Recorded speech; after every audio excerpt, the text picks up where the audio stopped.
Okay, so you mix the dry ingredients in a separate bowl if you have them. I mean, I swear, lots of times when I was a single mom, I didn't have all this stuff. And my cookies came out. People loved them. Okay, there's one.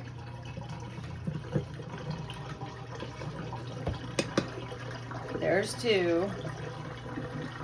What's that little guy in there? See, I always find stuff in there, like little this and that. Where does it come from?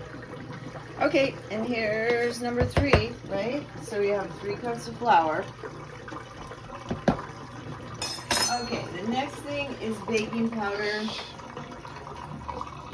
I just use the, baking powder that I get at some off-brand stuff. I mean, it's fine. But what I do use is accurate measuring spoons, because a teaspoon, like in your silverware set, is different than an actual measuring spoon. So,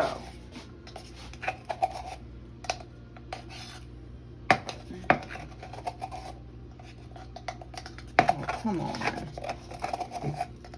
Looks like my stuff is a little dry. Okay, so there's one.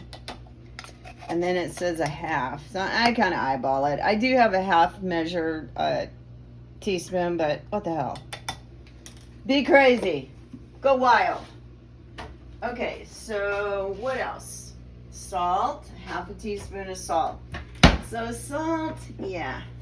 I got a cheap salt shaker, so I open it over the sink, because otherwise I'm going to get a bunch of extra salt. Don't want that. And on this one, I am going to use an accurate measure, because salt, see? Get a bunch in the sink. Okay, throw the salt in there. We're good there.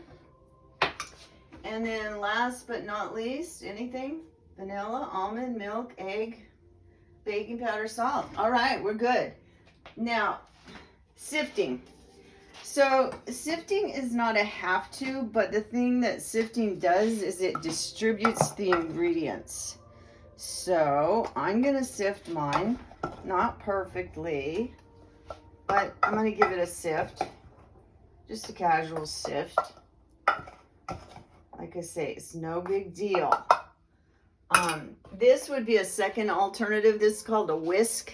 This one actually goes to my mixer. I never use it, but I do use it here if I don't use my sifter.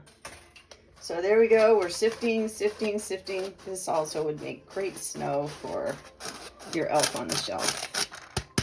Of course, it's messy, but...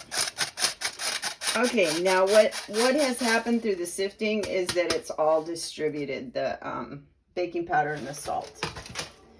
Alrighty, next thing is put it all together. So here's how I like to do it. I add about half the flour. I mix it up.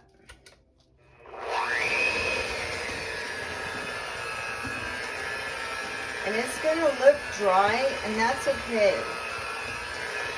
The egg makes a huge difference, but honest to God, I cannot figure out eggs these days. Some are so small, and they're calling those large, and some are so large, and they're still in the large package, so I don't know. Okay, that's looking like the cookie dough we know and love. But there's still a little bit more flour to add in. Add it in.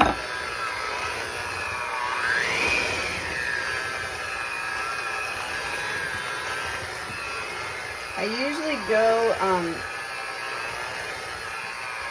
counterclockwise in mixing. They say it's not good to go counterclockwise and then go clockwise. I don't know why, but I don't know. I just usually go this way. Maybe because I'm using my right arm.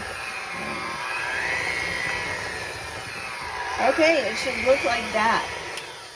Kind of crumbly, but at the same time, it's wet. See how it holds together like that? That's some awesome batter right there. Now, next thing, and there comes Uncle Larry. Yep, he's got to get his little piece. Okay, so the next thing is I'll wrap it up, and I'll split the batter, wrap each half in some aluminum foil, and wait at least 30 minutes, but honestly, you can wait a couple days. You can freeze it. So you're good to go now. And then you bake it at 350 after you roll it and cut it. All right, girl. That's me signing off. Bye.